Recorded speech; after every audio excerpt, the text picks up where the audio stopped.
YouTube? This is Sam from TeamSamuraiX1 here, and today guys, I'm coming at you with my updated Monarch deck profile for the post-Raging Tempest format. A lot of you guys have been asking me on my Facebook page, Sam, what would you play in Monarchs, or do you have an update for the deck? And I'm sorry guys, it took me quite some time to update you guys' list. It was because I've been playtesting this deck for quite some time, and it's one of the greatest meta call to face against Zodiacs, and especially Invoked as well, because Domain is still a card, and we are fortunate enough to have Domain still at 3, so this deck is somewhat still compatible to compete against today's meta. And you know what guys, Domain is a very powerful card. Locking your opponent from using the extra deck is an essential part of the game. You know, you guys all know Zodiacs rely on the extra deck, Invoked rely on the extra deck, and those are one of the most prevalent decks today. And you know, of course, Zodiacs being the most popular. So I'm trying to give you guys a deck list that combats against the current meta, and I believe it's really strong. And I believe guys that this deck list is the best list that I actually can provide for you guys. I believe that this build is a solid build that fits towards my playstyle. If you guys have any other cards that you guys definitely want to incorporate in your list, just use my deck list as a guide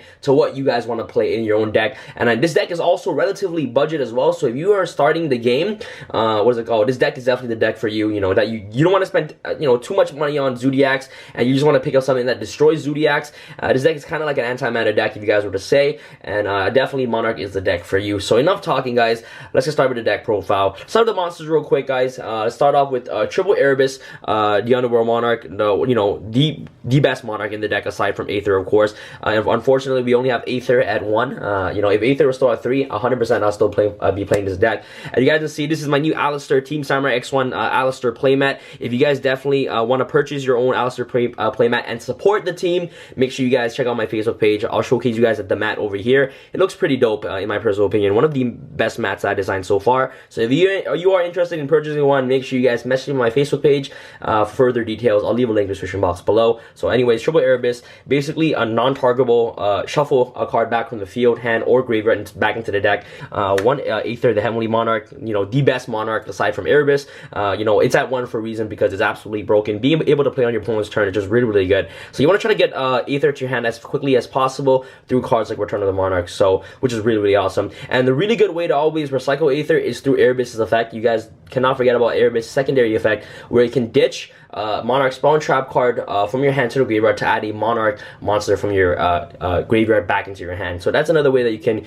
easily recycle Aether. And the Erebus effect is really good against a Paleozoic matchup, because you can interrupt their trap card chain, so that way that their trap cards won't come up to the grave by using Erebus' effect, which is really amazing. So one Aether, one Kai is the Mega Monarch, really good as well. Banishing the rat is really important, but Mega Kai's, if he hits a dark, it basically just gets more advantage off that way. So Kai is the Mega Monarch. One Thestalos, looking at your opponent's hand first turn to basically combo off your plays. It just absolutely amazing. And next off, you want to play, of course, double Kuraz, the Light Monarch. Kuraz basically suited off Ether, pop 2 cards on the field, gets more advantage that way. Play for the Squires, triple Idea, the Heavenly Squire, really good as well. You guys all know this card is your starter card. You want to see this card in the Monarch in your hand as quickly as possible. And next you want to play, of course, double Eidos, the Underworld Squire. This card is really amazing. Eidos basically serves as, what's it called, your 1 monster tribute while you have a domain. These cards basically just recycle itself. And last but not least, I do play the 1 Mithra, the Thunder Vassal, instead of the 3rd Eidos. You guys can either play 3 Eidos and 3 Idea. Those 3, 3-3 ratios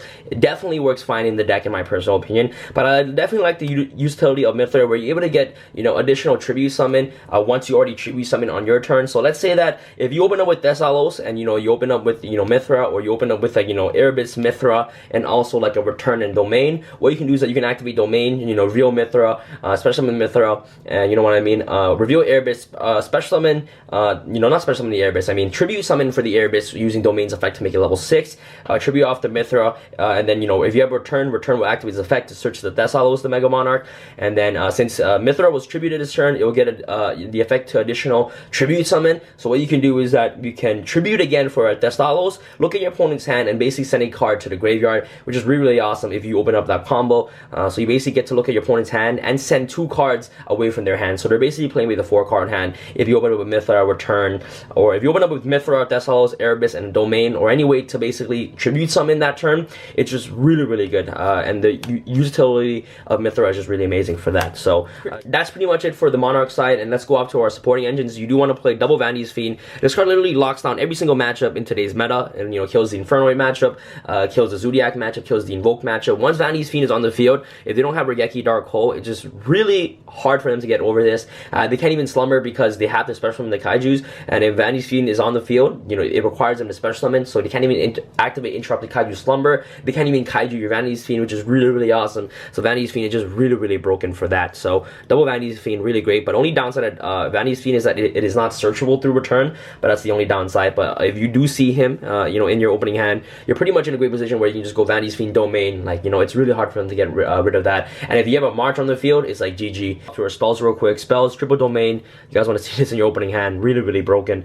Triple Tenacity, searches your main, and basically all your Monarch spawn traps. Double Return of the Monarchs, this card is your searcher. The reason why this deck is so good is because it doesn't care about back row, okay? Strikes, D-Bear, those are the most prevalent trap cards in the game right now, and they do absolutely nothing to Monarchs. So once Return of the Monarchs is on the field, so that's why I love to play this deck against the current meta, because of Return of the Monarchs. And you also got floodgate cards like March of the Monarchs. Card is really, really amazing because it dodges strike, because when you tribute summon for the what's called the tribute monster, Return will trigger and the tribute monster will trigger. So you want to put Return as chaining 2 and the monster as chaining 1, so that way that they cannot interrupt the chain, which cards like Solemn Strike to strike your monster. So Return of the Monarch is just really, really good for that, and it searches out basically every single Monarch in your deck except for Vandy's Fiend, and that's the only downside of Return of the Monarchs, that it just can't search the Vandy's Fiend. So yeah, so double Return of the Monarchs, really, really good. Your Solemn Strike dodger, really amazing, and D-Bear does not hurt this deck at all because you play 0 extra deck, so it doesn't really matter. So 1 Pantheism, really amazing. It's at 1 for a reason because it's just really, really broken.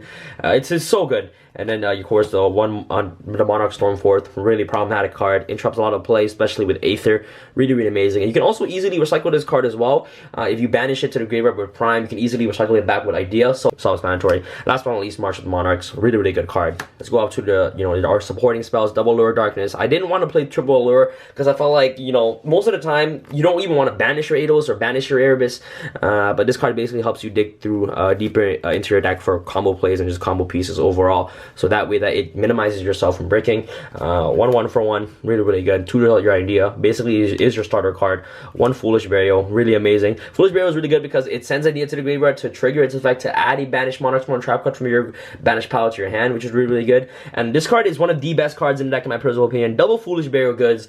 Card is phenomenal. One of the best cards to release in Raging Tempest for the Monarch support. Card is amazing. This card is essentially your Pantheism, and it's essentially your Prime Monarch, which is really, really good. You activate Foolish Burial Goods first turn, you basically have a Pantheism. It's just really, really awesome, and just dumps your Pantheism in the graveyard off the bat, searches your Domain, searches your Tenacity right away to basically start off your combo plays. Is really, really amazing. And this card basically helps unbreak the deck, because sometimes you do want to see Pantheism as fast as possible. Of course, 1 Regeki, 1 Dark Hole. The reason why I play these board is because, especially going second, board wiping, the field full of Dryad things like that is just really important, so that way that they don't have a chance to pop your Domain on the field, which is really, really good. So board wipe just overall, good cards in today's meta, in my personal opinion. So 1 Dark Hole, 1 Regeki, I do side the second one. And let's go off to our traps. Double Prime Monarch recycles itself and also is basically your 2400 booty to basically prevent yourself from getting OTK'd. And last but not least, 1 Escalation of the Monarchs to round off our trap lineup. Escalation is really, really good, but only good as a one-off in my personal opinion. I did play triple copies of this card before, but I found myself kind of breaking with triple Escalation. You can always search this card if you need it. You can also send this card to the graveyard off your Monarch's effect, banish it off Prime, and get it back with Idea in certain situation that you do want to see it. So Escalation is just really, really good as a one-off, my personal opinion. And tributing on your opponent's turn is just really, really powerful. And that's pretty much it for your main deck. Let's go off to our side deck. We do play 0 extra deck because we are playing Domain Monarchs, and for Domain to work, we have to play 0 extra deck. So let's go off to the spells. Double Cosmic Cyclones. You basically ought to lose to Anti-Spell Fragrance, in my personal opinion, unless you open up Idea and Erebus.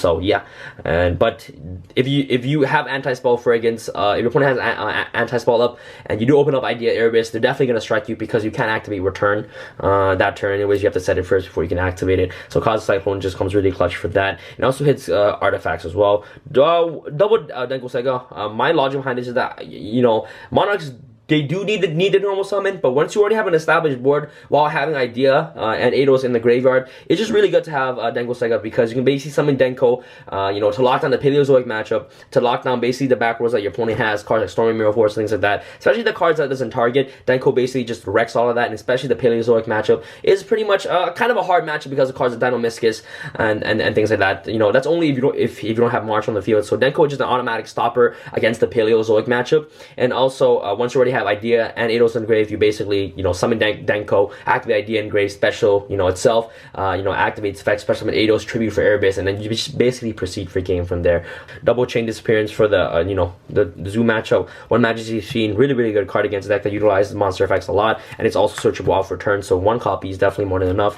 One Vanity's Fiend, double Artifact Lancia, really good against Infernoids. One DD Crow, good against Infernoids as well. And last but not least, triple Dimensional Berry and one Dark Hole to round off our side deck. Side deck is always have the personal preference. It depends on what you guys want to play in your own deck, but this is my side deck, and I just want to give you guys an idea on what you guys can play in your own side. And this is pretty much it for the deck profile, guys. It's very standard, simple Monarchs that you guys can pick up and play. Relatively really budget, and it's a really great meta card in my personal opinion because of cards like Domain, and you know, the deck just got more consistent because of Foolish Barrier of Goods. Really amazing.